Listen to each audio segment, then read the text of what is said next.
Siapa yang tidak mengenal atau menonton serial drama Indonesia Layangan Putus, yang diangkat dari kisah nyata yang dibagikan seseorang di Twitter, kemudian dijadikan buku novel, lalu berakhir ditayangkan jadi web drama. Serial Layangan Putus ditayangkan di salah satu TV Indonesia. Saat ini tengah ramai menjadi pembicaraan publik di media sosial, bahkan para pakar psikologi dan banyak membuat orang geram dan gemas dengan alur cerita Layangan Putus. Dalam serial Layangan Putus menceritakan seorang suami istri yang telah memiliki satu anak dan tengah menantikan kehadiran anak kedua mereka. Kehidupan rumah tangga pasangan suami istri itu sangat harmonis, bahkan sang suami sangat taat agama, hingga hadirnya sosok orang ketiga. Sang istri yang bernama Kinan mulai mencurigai gerak-gerik suaminya yang semakin lama semakin berbeda.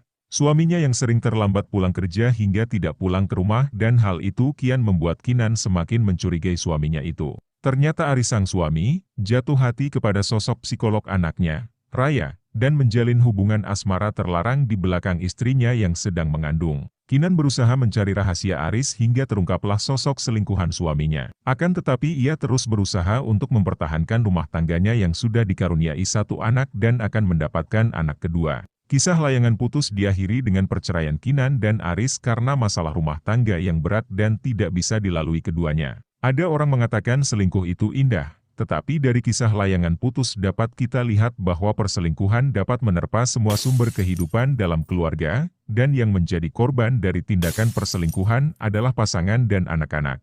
Karena perselingkuhan adalah sesuatu yang sama buruk dan beratnya dengan berita bahwa pasangan kita meninggal dunia secara mendadak. Selingkuh adalah istilah yang umum digunakan terkait perbuatan atau aktivitas yang tidak jujur dan menyeleweng terhadap pasangannya. Istilah ini umumnya digunakan sebagai sesuatu yang melanggar kesepakatan atas kesetiaan hubungan seseorang. Motivasinya adalah untuk mendapatkan keuntungan yang tidak adil dalam situasi kompetitif.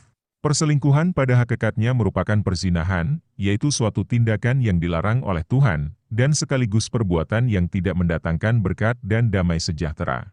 Perselingkuhan adalah suatu hubungan pribadi di luar nikah, di dalamnya ada unsur relasi yang pribadi, dan melibatkan sekurang-kurangnya satu individu. Baik yang satu berstatus sudah menikah, dan yang satunya belum atau tidak menikah, atau dua-duanya sudah menikah. Perselingkuhan bisa terjadi karena dua pihak saling tertarik pada saat yang bersamaan, tetapi bisa juga diawali hanya oleh satu pihak yang merasa tertarik kepada orang lain. Orang ini kemudian mengambil langkah-langkah proaktif untuk mendekatkan diri dengan orang yang diminatinya. Misalkan, dalam suatu pernikahan suami tidak lagi mendapatkan kepenuhan kebutuhannya dari si istri, dia mendapatkan semua itu dari wanita yang lain.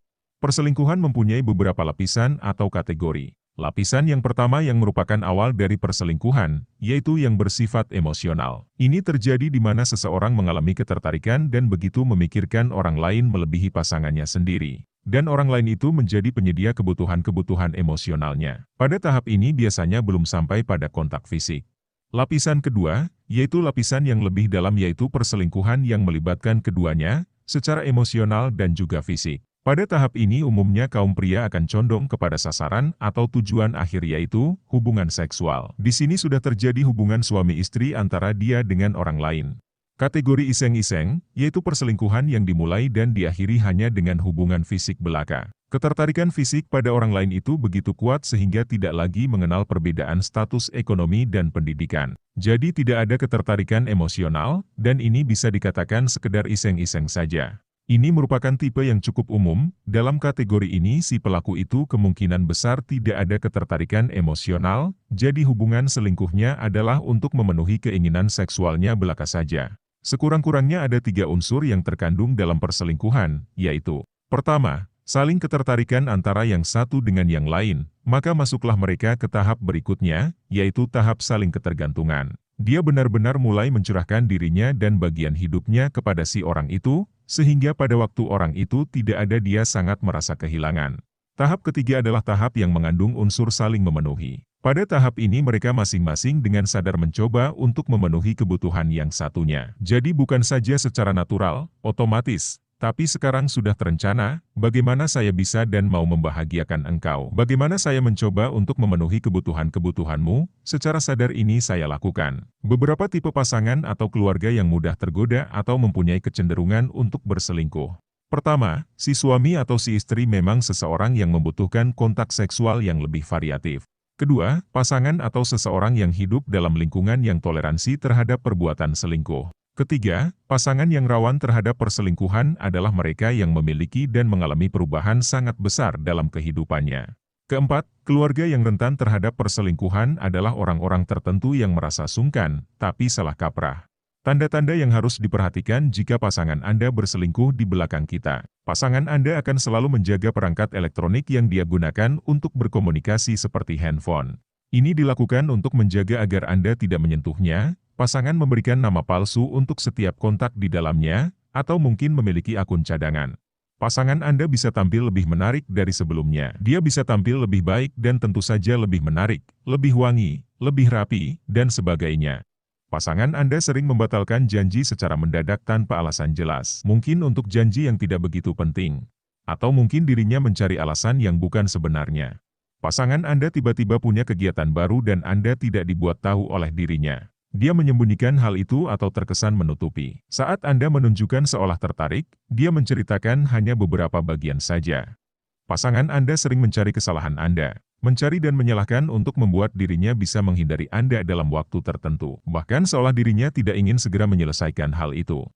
Pasangan Anda mencari alasan untuk bisa membuat dirinya lebih bebas. Hal itu dilakukan mendadak tanpa ada rundingan dengan diri Anda. Entah apapun alasannya, jika dia terlihat ingin lebih luas ruang geraknya, maka bisa jadi dia punya selingkuhan.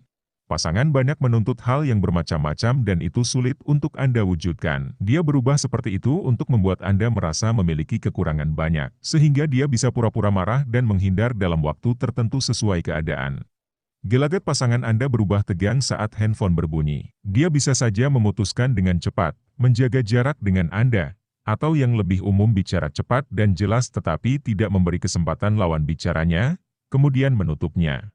Pasangan Anda mulai menyukai hal baru yang sebelumnya tidak pernah terpikirkan oleh dirinya. Mungkin jika secara perlahan masih bisa dimaklumi, tapi jika mendadak sangat suka sekali, bisa jadi itu dilakukan untuk mengimbangi selingkuhannya. Inilah beberapa ciri kalau pasangan Anda memiliki selingkuhan. Adapun beberapa macam orang atau kandidat yang rawan terhadap perselingkuhan. Pertama, mereka yang sudah lama mempunyai pernikahan yang bermasalah. Pernikahan yang bermasalah itu melelahkan, begitu melelahkan sehingga yang dirasakan oleh orang yang bersangkutan ialah kebutuhan akan kelegaan yang amat sangat. Kedua, suami yang merasa dia tidak mempunyai kebutuhan untuk bertanggung jawab kepada istri. Di mana dalam hubungannya dengan sang istri, si suami boleh bersikap sekehendak hatinya tanpa harus memberikan pertanggungjawaban kepada istrinya. Ini adalah pola hubungan nikah yang membuat seseorang itu rawan sekali terhadap perselingkuhan. Ketiga, seseorang yang mempunyai masa kecil yang bermasalah. Keempat, seseorang yang mengalami perubahan hidup yang sangat drastis. Adanya perubahan yang sangat drastis dan tiba-tiba dalam kehidupan akan membuat kita rawan terhadap perselingkuhan. Misalnya, di PHK, mengalami krisis atau kejatuhan ekonomi, ini akan menimbulkan frustasi yang berat dan seseorang akan kehilangan jati diri. Seseorang yang mengalami peningkatan status ekonomi secara mendadak juga rentan terhadap perselingkuhan. Terakhir, orang yang berusia 40-an atau di atas 40 tahun yang mengalami pubertas kedua. Ini cukup banyak kasus perselingkuhan yang menimpa mereka yang memasuki tahap ini. Pada tahap usia 40-an ke atas secara psikologis dan tanpa disadari kita merasa terbebas dari tanggung jawab untuk menjaga nama baik orang tua kita maupun keluarga. Sehingga lebih berani untuk melakukan perselingkuhan. Jadi ini adalah faktor yang patut diperhatikan. Itu adalah kandidat-kandidat yang rawan untuk melakukan perselingkuhan.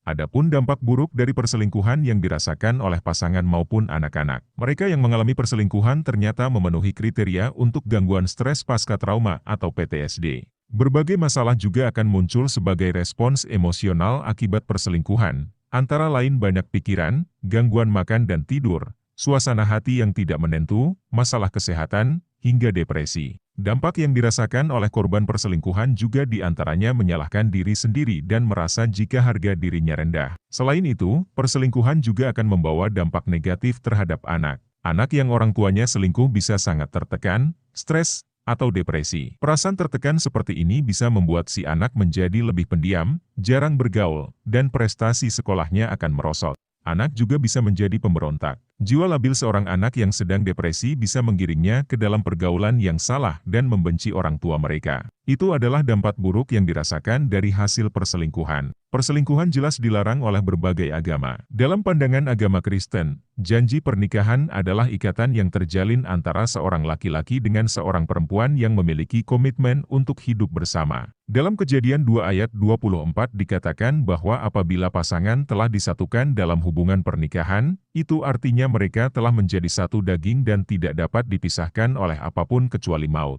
Dari masa penciptaan manusia sampai sekarang, Allah dengan jelas melarang kita untuk berselingkuh. Dalam Efesus 5 ayat 33 mengatakan bagaimanapun juga, bagi kamu masing-masing berlaku, kasihilah istrimu seperti dirimu sendiri dan istri hendaklah menghormati suaminya. Allah mengingatkan setiap suami untuk mampu mengasihi istrinya seperti ia mengasihi dirinya sendiri. Ketika seorang suami mampu mengasihi istrinya, itu berarti ia juga mengasihi dirinya sendiri. Ini tentu tidak berlaku bagi suami yang berselingkuh. Ayat Alkitab tentang suami selingkuh ini mengingatkan bahwa tindakan perselingkuhan menunjukkan bahwa sang suami tidak lagi mengasihi istrinya. Hal ini berarti ia tidak lagi mengasihi dirinya sendiri. Tindakan tanpa kasih ini merupakan tindakan yang tidak berkenan di hadapan Allah. Dalam pandangan agama Islam, selingkuh tidak boleh dilakukan karena bisa memicu perzinahan, jika terus dilakukan akan mencederai pasangan. Allah Subhanahu wa Ta'ala dalam firman-Nya surat Al-Isra ayat 32 mengatakan, "Dan janganlah kamu mendekati zina, sesungguhnya zina itu adalah suatu perbuatan yang keji, dan suatu jalan yang buruk." Berselingkuh sama saja dengan berkhianat atau mengingkari janji, atau sama juga dengan berlaku curang atau dalam bahasa Arabnya disebut al-ghishi. Curang ini bisa berlaku tidak jujur alias main belakang. Hal ini dikarenakan ia menyembunyikan hubungan gelap dari pasangannya. Al-ghishi ini termasuk dosa besar. Rasulullah Shallallahu Alaihi Wasallam pernah bersabda, "Siapapun yang Allah takdirkan ia menjadi pemimpin bagi rakyatnya, kemudian ia mati dalam keadaan berbuat ghishi atau tidak jujur kepada rakyatnya, pasti Allah akan haramkan ia surga." Hal ini berlaku pada perselingkuhan, karena selingkuh itu tidak jujur pada pasangan. Dalam pandangan agama Buddha, dikatakan bahwa selingkuh dan berzina berdampak pada ikatan jodoh dan keturunan. Di dalam kitab suci dikatakan bahwa perilaku zina dan selingkuh paling tidak disukai dan dibenci oleh para dewa langit, sehingga banyak para dewa rejeki maupun dewa perlindung pergi menjauhi dan tidak memberi berkat serta perlindungan, sehingga bernasib jelek, rezekinya seret dan kemalangannya banyak. Jadi udah sangat jelas bahwa berselingkuh itu dilarang oleh berbagai agama dan juga dilarang oleh Undang-Undang Negara Indonesia tentang perselingkuhan. Jadi apa yang harus kita lakukan terhadap kasus perselingkuhan? Yang pertama, seharusnya lebih berhati-hati dalam memilih pasangan. Banyak bencana dapat dihindarkan kalau saja kita lebih berhati-hati. Ingat, pilihlah pasangan yang baik. Si dia boleh mengatakan suami atau istrinya jahat atau kejam, pernikahannya tidak memuaskan dan keluhan lainnya terhadap pasangannya, itu tidak bisa dijadikan alasan untuk berselingkuh. Di sini dapat kita lihat bahwa dia bukanlah orang yang baik. Orang yang baik tidak akan berselingkuh dengan alasan apapun. Kedua, lebih memfokuskan pada hal-hal yang positif ketimbang negatif. Ingat, umumnya hal yang menyatukan kita adalah hal yang penting sedangkan hal yang memisahkan kita dan membuat kita bertengkar terus adalah hal yang tidak penting. Ketiga, lebih memfokuskan perhatian pada pengembangan diri yang sehat, karena diri yang sehat akan menghasilkan komunikasi yang sehat dan relasi yang sehat. Keempat, merencanakan dan melakukan kegiatan yang menyenangkan. Kegiatan menyenangkan menciptakan hati yang senang dan hati senang menciptakan relasi yang kuat. Kelima, memberi lebih banyak waktu untuk belajar mengambil keputusan bersama. Keenam, memberi lebih banyak waktu untuk mengembangkan keterampilan menyelesaikan konflik. Ketujuh, lebih membatasi diri dan lebih mengawasi pasangan dalam pergaulan. Ingat, rasa ingin tahu melahirkan ingin puas dan ingin puas melahirkan ingin lagi. Nah, jika perselingkuhan sudah terjadi apa yang harus kita lakukan?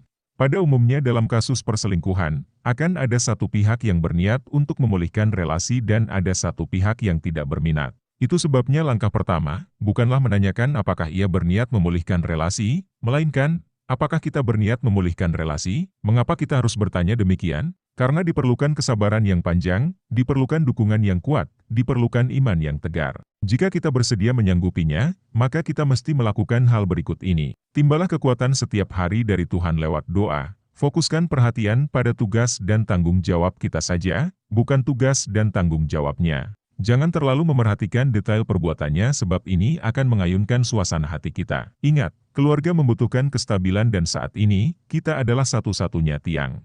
Bagaimana dengan orang ketiga atau orang yang menjadi selingkuhan? Segeralah lepaskan diri, bila si dia tidak setia pada pasangan sahnya, tidak ada jaminan dia bisa setia padamu. Hargai dirimu sendiri dengan tidak membela seorang pengkhianat. Hubungan perselingkuhan tidak akan bertahan karena tidak memiliki pondasi yang dibutuhkan oleh setiap hubungan, yaitu kepercayaan. Ingat, dalam kisah layangan putus dapat kita ambil kesimpulan bahwa perselingkuhan akan membawa kita kepada penyesalan dan ketidakpastian dalam hubungan dan yang menjadi korbannya adalah anak-anak. Ingatlah, tak selamanya selingkuh itu indah. Bye-bye. Jangan lupa like, subscribe, dan share ya. Semoga video ini bermanfaat.